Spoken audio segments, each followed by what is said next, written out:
The overhead lights of Oak Creek Memorial hummed their endless fluorescent song, the kind of sound that burrows into your skull at 5 in the morning when the hospital belongs to the ghosts and the early arrivals. Natalie Hayes moved through the ICU like someone who had learned to move through darkness, her steps deliberate, her breathing controlled, her hands already knowing where every monitor lead should go before she touched it. The night shift nurses barely glanced up as she passed the central station. Just another nurse coming in early. Nobody special. Nobody worth noticing.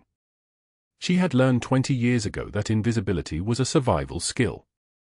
The patient in bed 7 lay unconscious under a pale blue blanket, machines breathing for him, tubes carrying fluids his body could no longer manage on its own. Staff Sergeant Derek Bashir, the chart said. 29 years old. Training accident, non-combat related, transferred from Camp Pendleton at 11:43 p.m. His vitals were a conversation between machines, the ventilator speaking in rhythmic whooshes, the cardiac monitor answering in beeps, the blood pressure cuff cycling every 15 minutes like clockwork that marked time in millimeters of mercury. Natalie stood at the foot of his bed and didn't move for 7 seconds. The scar tissue on her left forearm caught the cold overhead light when she reached across his chest to adjust the central line monitoring his CVP, her fingers moving with the kind of precision that belonged in an operating room, not an ICU. She could read his vitals the way other people read text messages, BP stable at 118/74, O2 sat holding steady at 98% on the ventilator, heart rate a steady 82, the rhythm clean and organized on the monitor screen. His left arm lay across the blanket, and even unconscious, she could see the tension in his shoulders, the way trauma lived in the body before consciousness caught up to it. She touched the dog tag on the broken chain beneath her scrubs. One movement. Deliberate. A ritual. The metal was cold against her sternum, and the weight of it was almost nothing, just a thin rectangular piece of stainless steel with serial numbers stamped into it, numbers that didn't exist in any military database, numbers that the Pentagon had erased along with every record of the operation that had produced them. 20 years she had carried this single tag. 20 years since the other one had ended up in the sand outside Kandahar with blood still wet on the chain. His pressures are good, a voice said behind her. Dr. Ashford stood in the doorway of bed 7, coffee cup in hand, silk tie already perfectly knotted at 5:51 a.m. His shoes were Italian leather, polished to a shine that suggested someone else did the polishing. He was studying her the way a man studies an irregularity, not with curiosity, but with the irritation of something that doesn't fit the expected pattern. Natalie turned from the monitor, keeping her hands visible, her expression neutral, the kind of face that said nothing and promised nothing. "Yes, doctor," she said quietly. "Stable overnight. No arrhythmias. Fluids running as ordered."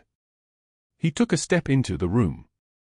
The door swung shut behind him with a soft pneumatic hiss, the kind of sound that happens when an airlock seals. "How long have you been here?" he asked, and it wasn't a casual question. There was something sharp underneath it, the edge of a man who didn't like surprises in his hierarchy. "Since 5:16, Natalie said. She didn't offer more. Never offer more than what was asked. Never volunteer information. Never make yourself a target by being memorable. I wanted to get his morning labs drawn early, let the results come back before the day shift chaos starts."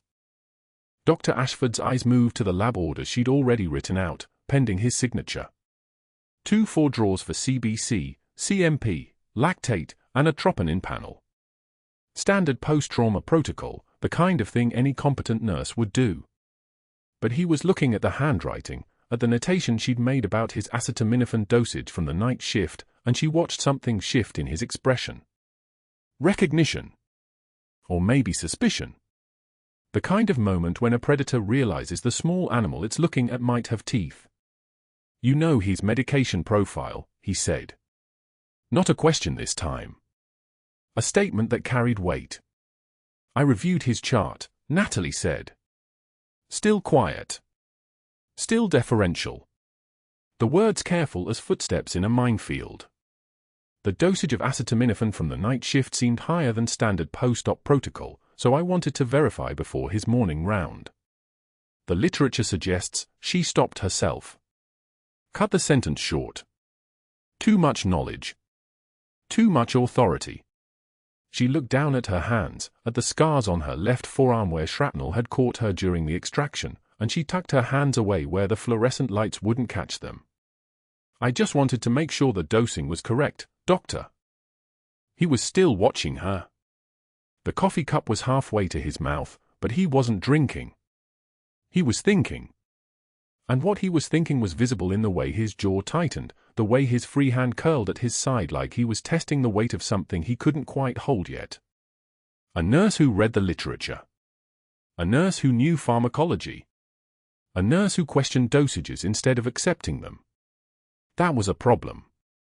That was someone who didn't understand her place in the department hierarchy, the chain of command that started with him and filtered down through residents and fellows and mid-levels until it reached the nurses, who were supposed to take orders and smile and never, ever suggest that the orders might be wrong. The dosage was correct, he said, his voice dropping into the register doctors used when they were establishing dominance. And in the future, you'll verify through the appropriate channels rather than making independent determinations about medication protocols. Is that understood?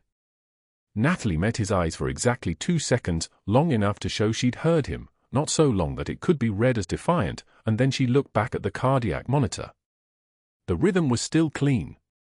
Sinus rhythm, steady and strong, the heartbeat of a young man who had survived whatever had brought him to this ICU. Yes, Doctor, she said. Understood. He left without another word, the door swinging shut behind him with that same pneumatic sigh, and Natalie let out a breath she hadn't known she was holding. Her hands were steady. Her heart rate was steady. The trembling that wanted to happen in her chest, the old familiar response to authority and threat and the constant calibration of visibility and invisibility, she pushed it down, locked it away, buried it beneath 20 years of training herself to be invisible. She looked back at Derek Bashir, at the unconscious Marine in bed 7, and for the first time since she'd entered the room, something like recognition moved across her face. She had seen this face before. 20 years before. In a forward operating base outside Kandahar, in a medical tent where the walls were canvas and the light came from a single lead lantern, she had held a 7-year-old boy's hand while surgeons, real surgeons, not field medics like her, removed shrapnel from his abdomen. His mother had been killed 2 days earlier in the same explosion. His father was dead from a different war entirely. This boy had only his grandmother left, and she was hiding in a compound 40 kilometers away, and the only thing keeping this child alive was the blood she was running through and fall line and the decision she'd made to keep her hand steady when everything else was falling apart. That boy had been named Derek then too, or that's what his grandmother had told her through a translator with eyes that had seen too much. Derek, she had whispered, touching his forehead while Natalie adjusted the monitor leads. Strong boy. Very strong. The man in the bed was 30 years older than that memory, 30 years of military service and Marine training and the kind of discipline that takes a traumatized child and builds him into a staff sergeant. But the face was still there beneath the adult features, the same sharp cheekbones, the same dark eyes even now closed in unconsciousness, the same presence that seemed to make the air around him feel different. She reached beneath her scrubs and touched the dog tag again, her fingers finding it by muscle memory alone. The metal was warm now, warmed by her body heat, and the serial numbers on it were illegible in the fluorescent light, which was good. The less visible that tag was, the safer everyone stayed. The less visible she was, the safer everyone stayed. That was the deal she'd made 20 years ago with the Pentagon liaison who'd told her that the operation in Kandahar had never happened, that her records had been sealed, that Major Natalie Hayes was effectively erased from all military databases, and the only way to stay alive, the only way to keep the people she'd trained with alive, the only way to keep civilians like Derek's grandmother alive, was to disappear and never surface again. She had been disappearing ever since.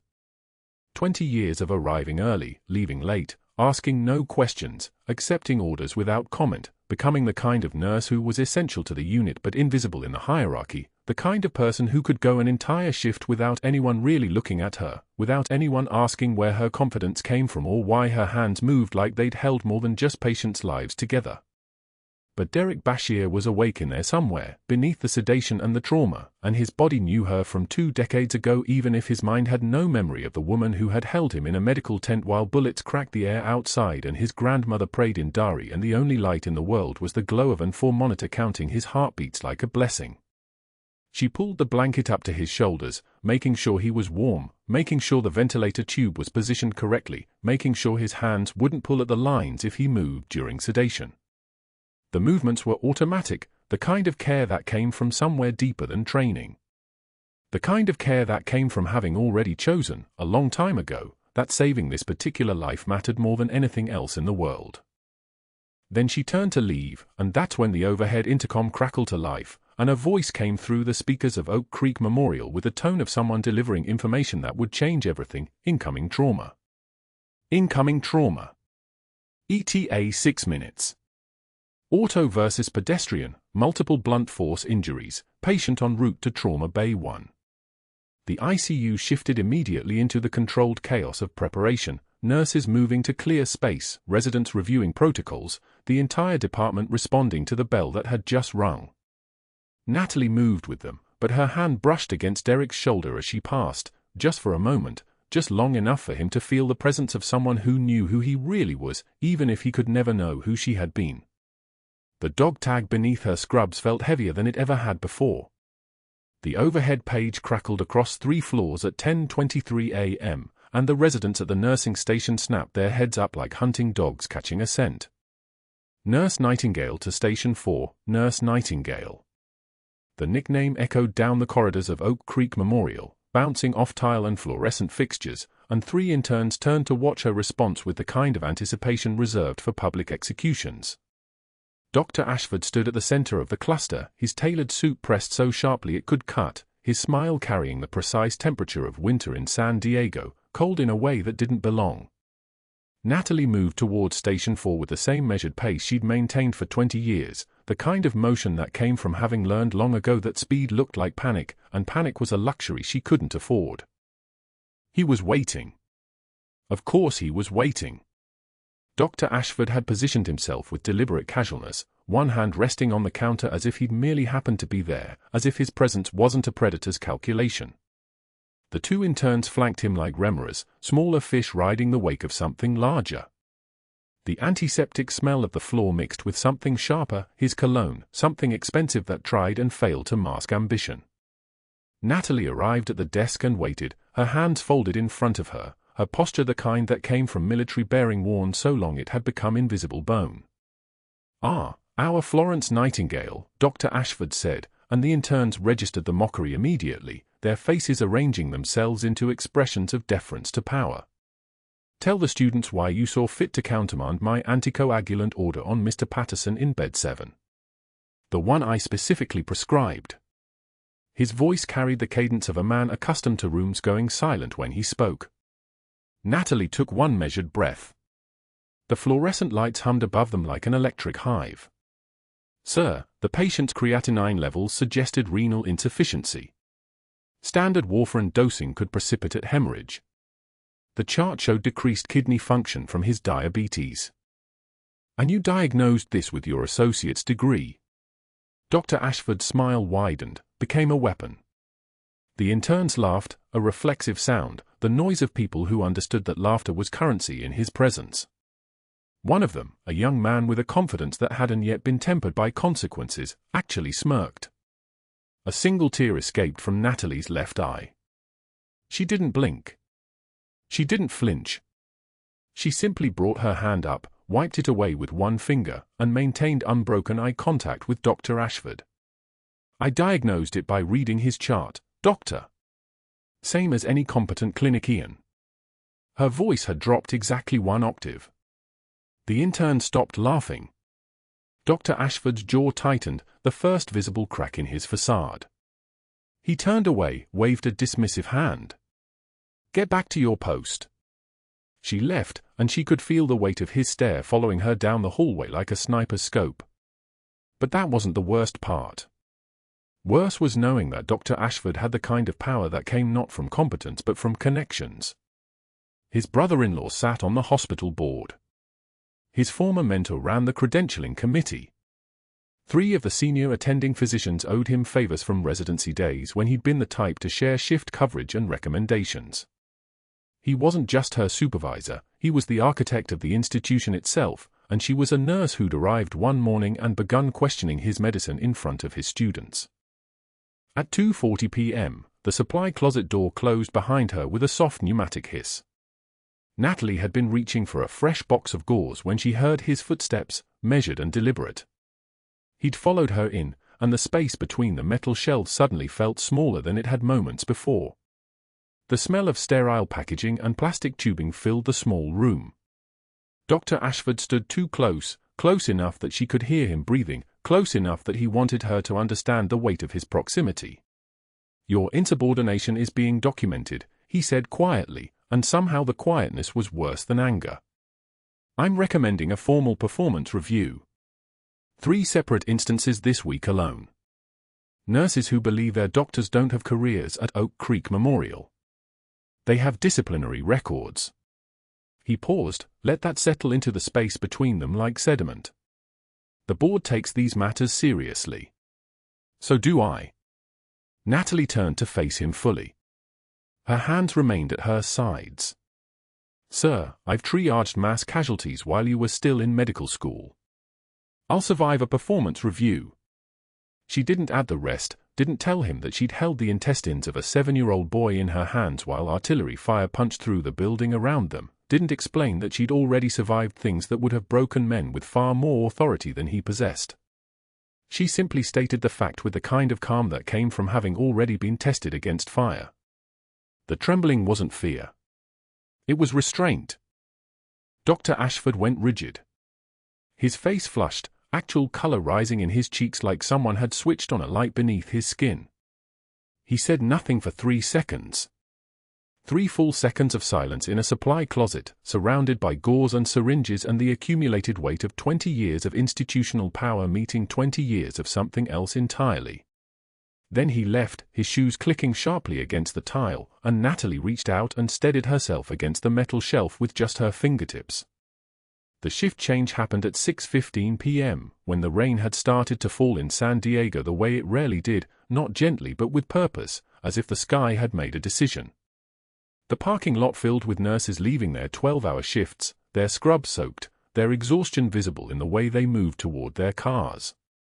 Natalie was walking toward the bus stop when Dr. Ashford's voice cut through the sound of rain hammering the asphalt like applause. "Natalie!" He called her name loudly, deliberately, ensuring that everyone turning their heads toward him would hear what came next.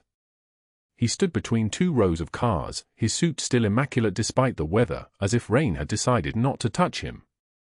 "Effective immediately, you're being reassigned to post-op recovery, where you can't cause harm to critical patients. The transition begins with the night shift." He held up a paper, let it catch the streetlight. An assignment notice, official and stamped. She could hear the whispers start before he even finished speaking. Could see colleagues she'd worked beside for months exchanging glances, some sympathetic, some curious about what she'd done to incur this kind of public humiliation. The cardboard box she held, containing her personal items from the break room, her thermos, a dying succulent that had been slowly expiring in the corner of a shelf, suddenly felt heavier.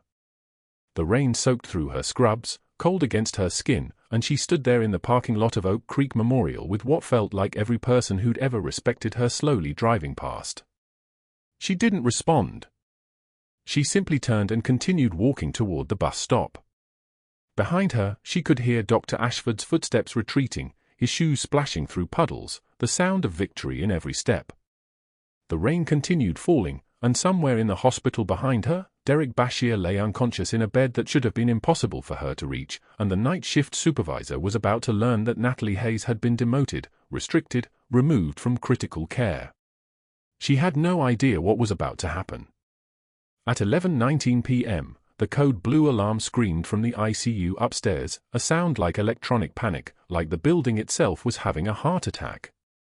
Natalie was checking vitals on a routine post-op patient when the overhead system burst to life. Code blue, ICU, bed 4, code blue.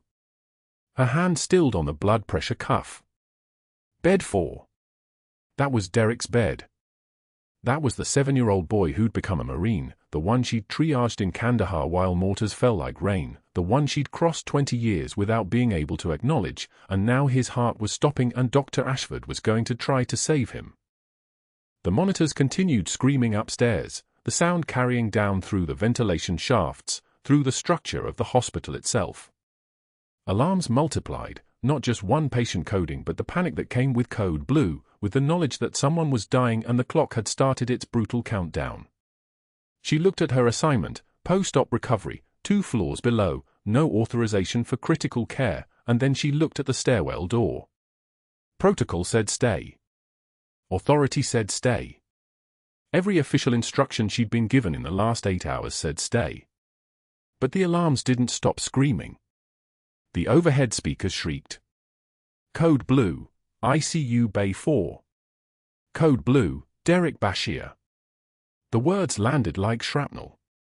Natalie's hands froze mid-saline bag, the post-op recovery ward suddenly hollow around her, 3 beds of snoring patients, the soft hiss of oxygen, and then nothing but the sound of her own heartbeat accelerating. She moved before thinking. The elevator was too slow. Stairs. Her feet hit the concrete like a metronome, down, down, down. 3 flights. Her badge swung against her ribs, that broken chain underneath pressing into her sternum, the dog tag still hidden there after 20 years, still keeping score. The stairwell door burst open on the 4th floor and the ICU screamed with it, ventilators wailing, monitors shrieking in syncopation, the particular chaos of a patient coding. Derek's bed. The glass partition. Attending surgeon Dr. Patricia Chen was already moving toward him, face focused, hands reaching. The monitors showed what Natalie knew in her bones, flatline, then chaotic rhythms, then nothing coherent. Oxygen saturation dropping. 62, 58. 51. The room was crowded with precisely the wrong people, interns, residents, nurses trained in protocol but not in what came after protocol broke. The OR doors were 20 feet away. She ran. Ashford materialized in the corridor like he'd been waiting for her, his lab coat pristine, his expression a storm compressed into human form. He stood directly in front of the automatic doors, arms crossed, his presence meant to block her the way authority had always blocked her, with the assumption that she would respect the boundary. "You're not authorized to be here." His voice carried that familiar edge, the blade wrapped in professional language. Security. She didn't stop. She didn't acknowledge him. She moved like she was walking through water on the ocean floor, steady and submerged, and the moment he reached out to physically stop her, she pivoted, not violent, not dramatic, just efficient, and his hand caught only the sleeve of her scrubs. She was past him. The OR doors opened. She was through. Inside, the theater was controlled chaos. Derek lay on the surgical table, ribs exposed, the attending surgeon frozen with her hands hovering over the chest cavity like a conductor unsure of the next note. The monitors screamed. No heartbeat. No pulse. O2 sat at 38 and collapsing. Natalie read the scene in 3 seconds, tension pneumothorax. The lung had collapsed, air accumulating in the pleural space, compressing the heart. No chest tube in place. No needle decompression set up. The attending was brilliant. Natalie had watched her work 100 times, but she was also a civilian trained in the sterile world of scheduled surgery, not the improvised world of keeping someone alive when everything was breaking. Step back. Natalie's voice came out lower than it had in 2 decades. You can't be, someone started. Silence. She grabbed a 14-gauge angiocath needle from the crash cart, her hands already knowing the motion before her mind finished formulating it. Muscle memory. It lived in the joints now, in the architecture of her fingers. 20 years. 1 surgery in Kandahar. A child bleeding out beneath the muzzle flashes of a firefight. The exact same problem. The exact same solution. She swabbed iodine across Derek's second intercostal space, mid-clavicular line. The needle went in clean. The hiss of air escaping, that sound, like a tire deflating, like a prison releasing its inmates, filled the operating theater. Oxygen saturation, 42. 48. 55. But they needed a proper seal. No commercial chest seal in the supply. Ashford's efficiency protocols had removed the redundancy, the backup equipment, the buffer for catastrophe. She turned to the crash cart, then toward the door. In the staff lounge off corridor, someone always left something. She'd seen it yesterday. An MRE box. 20 years since Kandahar. 20 years since she'd torn open a meal packet meant for soldiers and fashioned its waterproof backing into a temporary seal over a sucking chest wound in the dark while mortar fire painted the sky orange. She was back in the OR in 16 seconds, the plastic package layer in her hand, taped with sterile strips torn from the cart. The application took 3 seconds. The seal pressed over the needle site, creating the one-way valve that would let air escape without rushing back in. Oxygen saturation, 65. 72, 78. 84. Sinus rhythm. The monitor showed it before anyone said it aloud. Derek's heart, starting. The electrical activity rebuilding itself, the engine restarting, the impossible becoming inevitable. 88, 91. 94, normal. The attending surgeon stepped back as if she'd been physically pushed. Her eyes met Natalie's for exactly 1 second, and in that second was a question that would require answers Natalie was not supposed to have. Ashford stood in the doorway. His face had gone the color of old bone. He said nothing. Not there. Not in the theater with 6 witnesses watching him realize that the nurse he'd demoted, the woman he'd sent to post-op recovery as punishment, had just performed a maneuver that most trauma surgeons would never see outside a war zone. His jaw worked. His hands curled into fists at his sides. Then he turned and left without a word. The silence he left behind lasted exactly long enough for someone to say, "Where the hell did you learn that?" Natalie didn't answer. She was already pulling off her gloves, the latex snapping like gunshots in the sudden quiet. The attending was checking Derek's vitals, stabilizing, doing the work that came next. The crisis had shifted. The patient would live. That was all that mattered in this moment, in this room, in this particular second of the rest of Derek Bashir's life. She was in the hallway when Ashford made the first phone call. She didn't see him do it, but she heard about it an hour later when Dr. Chen was pulled aside by the department head and asked about protocol violations during Derek's resuscitation. The attending's face had gone carefully blank as she defended her actions, defended Natalie's actions, used technical terminology to explain what the hospital didn't have equipment for. The conversation took 7 minutes. By the end, Chen's name was in a folder. A note. A flag. The second call came at 3:56 p.m.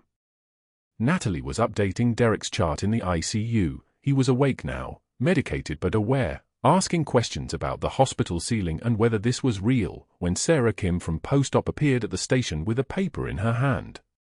Transfer notice.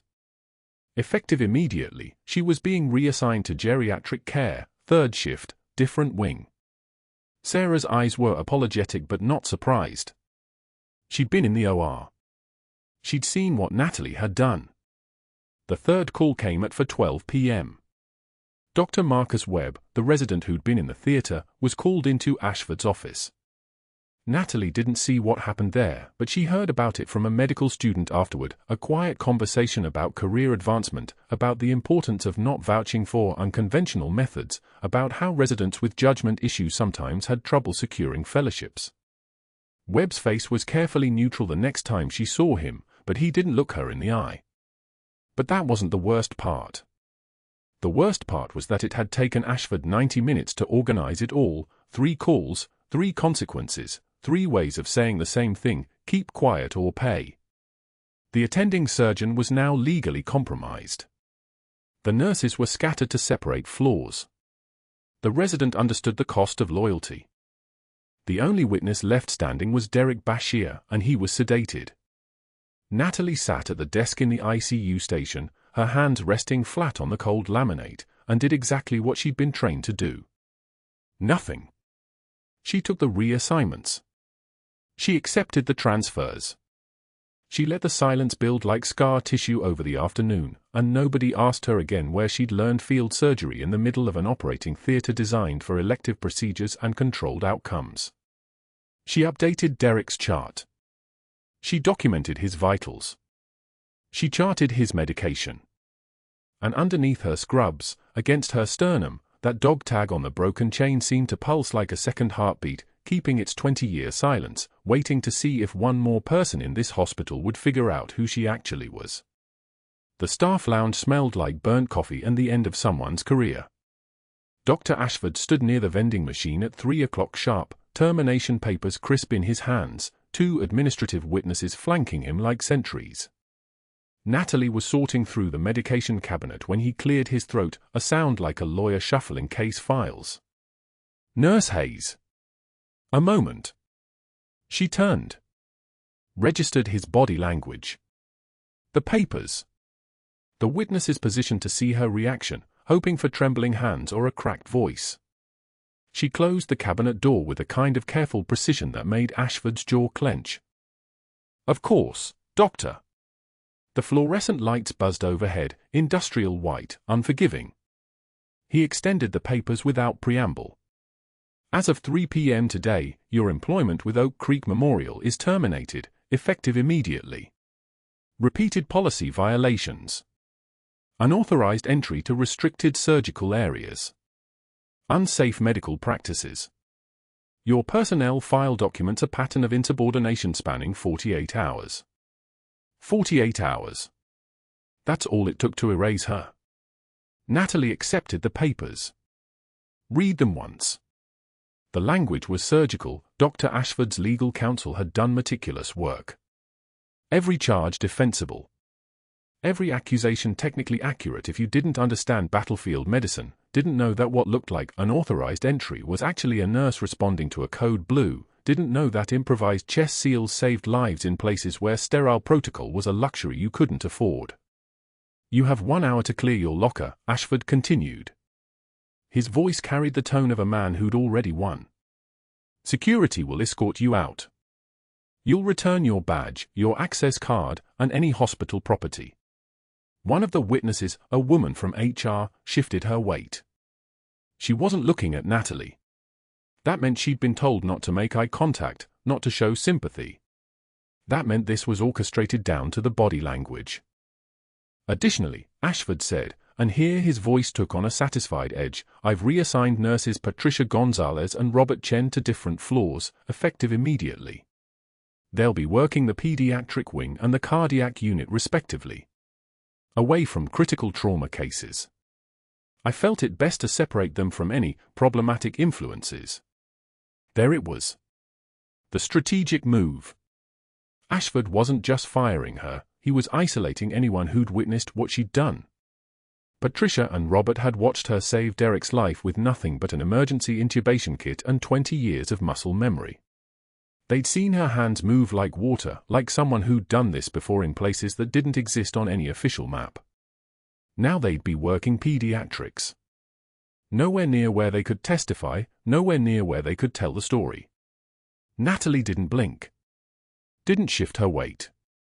The papers remained steady in her hands, hands that had held a 7-year-old's open chest cavity in a forward operating base, hands that had pressed an MRE package against the wound site of a Marine 2 nights ago, hands that were apparently too dangerous to keep working in a hospital where people died without them. "I've also restructured the surgical schedule," Ashford added, and she could hear the satisfaction in his voice now, the confidence of a man who believed he'd thought 3 moves ahead. "You're removed from all critical cases. All trauma rotation assignments. Your new post will be administrative support in medical records. Effective immediately. Should you choose to contest this termination, please note that the hospital's legal team is prepared to demonstrate a pattern of reckless endangerment." Reckless endangerment. That's what they called saving a life. "Understood, Doctor," Natalie said. Her voice was level. Quiet. The kind of quiet that comes from someone who'd learned decades ago that volume and emotion were luxury she couldn't afford. "I'm glad we're in agreement," Ashford said. He turned to leave, then paused, one final insertion of the knife. "You know, there are other hospitals. Other cities. A fresh start somewhere they don't know your history at Oak Creek. He walked out. The witnesses followed. The HR woman finally glanced at Natalie, and there was something in her eyes, pity, maybe, or recognition that she'd just watched someone professional destroy someone competent because competence threatened him. Natalie stood alone in the staff lounge. The papers in her hand suddenly weighed like bricks. She went to her locker. 8 years of work, a cracked mug that said "World's Best Mom" in fading letters. Marcus had given it to her when he was 8, back when she was still trying to be normal, back when she thought silence could last forever. A dying succulent in a ceramic pot, brown at the edges, kept alive mostly through spite. A photograph in a plastic frame, her husband in dress blues, before Kandahar, before the classified operation that wasn't supposed to exist, before Operation Copper Dawn went dark and came back with half the personnel they'd sent in. She packed them into a cardboard box the administrative assistant provided. The box was smaller than she expected. 8 years compressed into something you could carry under one arm. The rain started before she reached the parking lot. It came down in sheets, San Diego rain, rare and violent, the kind that turns the asphalt into a mirror and makes people drive badly. Natalie stood at the bus stop 2 blocks from Oak Creek Memorial, the cardboard box damp against her chest, her scrubs already soaked through. The hospital loomed behind her, every lit window a room where someone was healing or dying or suspended between the two, and none of them would know that the nurse they might have needed wasn't there anymore. She'd saved 347 lives at Oak Creek. She'd counted them once, in a moment of weakness at 3 in the morning. 347 people who'd walked out of those doors because she'd been there when the machine started screaming and the doctors froze. Now she was standing in the rain, planning which gas station might hire someone with a nursing degree and no verifiable employment history. 20 years. That's how long she'd been invisible. Major Natalie Hayes, buried under executive order, her record sealed so deep that even the VA claimed she'd never served. Operation Copper Dawn, a Level 7 classified extraction, the kind of mission the Pentagon erases, the kind where you get ordered to disappear and never surface again. She'd extracted 5 intelligence assets from Kandahar in 2003. She'd saved a 7-year-old boy from shrapnel and mortar fire. Her husband had died on that same operation. Command had told her his body was unrecoverable. The DoD had sent her nothing, no flag, no ceremony, no grave marker with a name on it. Just silence and a warning: surface and you'll compromise active operations. Surface and you'll be violating the secrecy agreement you signed. Surface and you'll lose everything: pension, clearance, custody of your son. So she disappeared. Became a nurse. Became invisible. 20 years of that invisibility, and it had taken Ashford exactly 48 hours to burn it down anyway. The bus was late. Of course it was late. The rain hammered down like shrapnel, and Natalie stood in it without moving, without seeking shelter, the cardboard box growing heavier. The dog tag beneath her scrubs, the one on the broken chain, the one that had belonged to her husband, seemed to pull at her throat, a weight she'd carried for 2 decades finally becoming too much to bear. Headlights cut through the rain. Not the bus. A car. It slowed as it approached the bus stop, and Natalie registered nothing at first, just wet pavement and red taillights and the kind of apathy that comes from having survived the worst the world could offer. The driver's side window lowered. Mom. Marcus. 17 years old, rain plastered to his dark hair, eyes the same color as his father's had been. He was holding something, a shadow box, wooden frame, glass front, the kind you put medals in. "Get in," he said. "We need to go." Natalie didn't move. She looked at the shadow box. Looked at her son. In 17 years, she'd hidden that box in the attic of the house they'd bought with money they were allowed to keep, money that couldn't be traced back to the classified budget. She'd never told Marcus what was inside. She'd never told him anything. "Marcus, how did you?" "I needed the Christmas decorations," he said, and his voice was shaking. "I found it. I opened it. And I read the citations." The rain fell harder. Natalie's scrubs were completely soaked through now, clinging to her like a second skin. "We have 15 minutes before the emergency board meeting starts," Marcus said. "Dad's colleague, Captain Hollis, he called me. He said I needed to show them what you earned. He said it was time." Natalie moved, opened the passenger door, climbed in, the cardboard box still clutched to her chest like a shield. Marcus pulled back into traffic, and in his hands, through the rain-streaked windshield, the lights of Oak Creek Memorial grew larger. The headquarters. The board meeting. The place where Dr. Ashford was about to justify firing the most dangerous person in the hospital, not because she was incompetent, but because she was something he'd never been and could never understand. A soldier coming home. The shadow box caught the fluorescent light as Marcus stepped out of the neighbor's car, and for a moment Natalie didn't recognize what she was seeing. 20 years buried in the attic. 20 years of dust and forgetting. Her son held it like it was made of crystal, his 17-year-old voice cracking as he walked toward the hospital entrance where she stood paralyzed in her wet scrubs, the cardboard box at her feet already soaked through. "Mom, they need to see these. You earned them." The rain hammered against the ER doors. Inside, Dr. Ashford was in the board conference room on the 4th floor, preparing his case, smoothing his notes, confident that his 15 years of cultivated relationships would insulate him from a nurse he'd already erased from the payroll. He had no idea that his own power structure was about to collapse under the weight of evidence his victim's son was carrying. Marcus walked past security, the guard didn't stop him, didn't question a teenager in a hoodie clutching a frame, and pushed through the mahogany doors where the board sat in leather chairs under recessed lighting.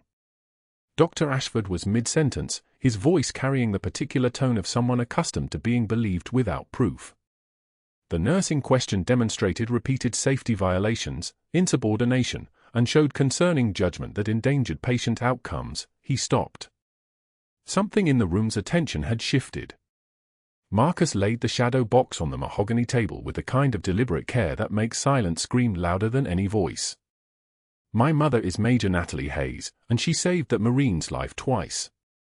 The head of the medical board leaned forward. She opened the frame. And the room transformed. Medals caught the light like small weapons, Bronze Star, Purple Heart, meritorious citations, commendation ribbons, all of them arranged with military precision around a faded photograph of a much younger Natalie in desert camouflage, her hand steady as stone, her eyes the color of someone who'd seen too much and survived anyway. But that wasn't the worst part for Dr. Ashford. Not yet. The conference room doors opened again and Staff Sergeant Derek Bashir walked through them in dress blues, his uniform so sharp it looked like it could cut. He'd been discharged from the ICU that morning, released against Dr. Ashford's protests about incomplete recovery protocols, and someone, Tommy Nguyen, the IT veteran who'd saved the security footage, had called him with a simple message: "They need you to be there." Derek stood at the table with the bearing of someone who'd been trained to carry his own weight and everyone else's.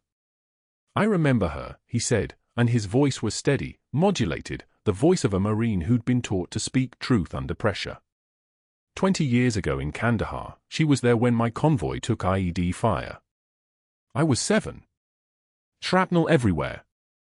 She operated on me in a field tent with gunfire outside. She was steady the whole time. She talked to me in Pashto while she worked. I don't remember the pain. I remember her voice." He paused. The board members were not breathing. 2 nights ago, my heart stopped on an operating table in this hospital. The monitors went flat. Doctors froze. She came in, "You're fired, nurse," and she did it again. She saved my life with garbage from the supply closet and hands that knew exactly what to do. He looked directly at Dr. Ashford. "Sir, you fired the most dangerous person in this hospital. Dangerous to people like you." The next voice came through the conference room speakers, pixelated but authoritative, a SEAL Team 3 commander with a call sign that Natalie would recognize if she'd been there. She wasn't. She was in the hospital parking lot standing in the rain while her son did what she'd been trained never to do: surface. The SEAL spoke with the precision of someone reading an official record. "Bronze Star for combat operations under fire, Kandahar Province, 2004. Pause. A photograph appeared on the screen behind him, Natalie in theater, maybe 30 years old, her uniform soaked with sweat and someone else's blood. Purple Heart, same operation, shrapnel wound sustained while evacuating wounded personnel. Another photo. Another one. Meritorious Service Medal for the Kandahar Extraction, 2004. That operation extracted 5 high-value intelligence assets under active enemy fire. Major Hayes was the medical officer on the team. She took shrapnel, saving the life of an asset who was wounded in the extraction. The SEAL's face filled the screen. I served under Major Hayes for 3 years. She's the best officer I've ever known. The fact that she's alive to stand in front of you means she made choices to save other people instead of herself. Multiple times. You're looking at someone who chose duty over everything. And you fired her for insubordination. The FBI liaison appeared next, her credentials displayed on the screen with the kind of official weight that makes institutional power feel like a very fragile thing. The Kandahar extraction was classified level 5 compartmentalized, she said, reading from documents that had been sealed for 2 decades. Major Natalie Hayes' records were retroactively erased from all military databases pending the outcome of that operation. She was effectively disappeared by direct Pentagon order. That erasure is classified. The extraction is classified. The asset names are classified. She was instructed never to surface, never to acknowledge her service, never to claim her rank. To do so would compromise ongoing intelligence operations in 3 countries. The liaison looked directly at the board. 20 years of silence. She did that to keep people alive. Now you're telling her that the value of that sacrifice is worth erasing. The room was so quiet you could hear the rain against the building's exterior wall, a sound like small hands beating on glass. And then Tommy Nguyen's voice came through, calm and technical, speaking the language of code and servers and evidence that could not be deleted once it was logged. I preserved every frame of the surgical footage from 2 nights ago, he said. I also preserved the deletion logs. Dr. Ashford accessed the security server at 11:36 p.m. The footage of the surgery was deleted at 11:52 p.m. 5 minutes. He tried to remove evidence of a life-saving intervention because the person who performed it was someone he'd already decided to destroy. Tommy's voice dropped. I have the logs. I have the backup. I have the metadata showing the deletion attempt. I reported it to hospital administration, the state board, and the FBI task force investigating potential witness tampering and evidence destruction. He paused. He's looking at federal charges now. Not just losing his license. Criminal charges. Dr. Ashford's attorney stood up, began talking about mitigating circumstances, about stress, about a distinguished career. The board chair cut him off with the kind of silence that means the decision is already made. This board convenes for a formal review of Dr. Ashford's medical license pending criminal investigation, she said. Effective immediately, hospital privileges suspended. The California Medical Board will make a final determination within 30 days. She looked at the medals in the shadow box. She looked at Derek Bashir in his dress blues. She looked at the SEAL commander's face on the screen. Then she looked at Dr. Ashford. You're terminated for cause. Security will escort you from the building. 6 months later, the White House East Room was filled with camera flashes and the particular energy of a room where history is being officially recognized. Natalie Hayes wore her dress blues for the first time in 20 years, her uniform fitting like muscle memory, the lieutenant colonel insignia on her shoulder catching the light like a question finally answered. The president spoke about sacrifice, about quiet service, about the cost of invisibility. He presented her with her overdue promotion, his voice carrying the weight of a nation saying, "We see you now. We finally see you." Derek Bashir stood beside her in dress blues, the child she'd saved in Kandahar and the Marine who'd saved her by simply waking up and choosing to remember. Marcus sat in the front row with his hand over his mouth, finally understanding why his mother startled at loud noises, why she knew exactly how to splint a broken bone, why she never spoke about his father who died in that same classified operation. Across San Diego that same evening, Dr. Ashford started his night shift as a security guard at Oak Creek Memorial. The uniform was different now, dark blue with a badge that said security, not the white coat that used to move through these halls like a flag of authority. He stood at the main entrance checking IDs, directing nurses and custodians and families to their destinations. A young nurse asked him for directions to the ICU. He pointed. She thanked him and disappeared into the hospital he used to own. His voice didn't carry anymore. Nobody recognized him. His name was no longer on the directory. The dog tag on a broken chain now hung in a frame beside Natalie's new credentials on her office wall, Director of Emergency Medicine at Oak Creek Memorial, the position she should have held the entire time. In the weeks that followed, she began teaching. Young nurses gathered in the conference room to learn from someone who'd been invisible to them for months, who'd been called Nurse Nightingale like it was an insult, who'd been hiding the kind of competence that changes lives. Natalie stood at a whiteboard writing protocols for emergency response, her voice steady and authoritative in a way that no longer required permission. She wrote a single phrase and circled it. The quietest person in the room might be holding it all together. The young nurses didn't know yet that she was talking about them, about every person in scrubs who wakes up early and stays late and never mentions the weight they carry. They were learning it now.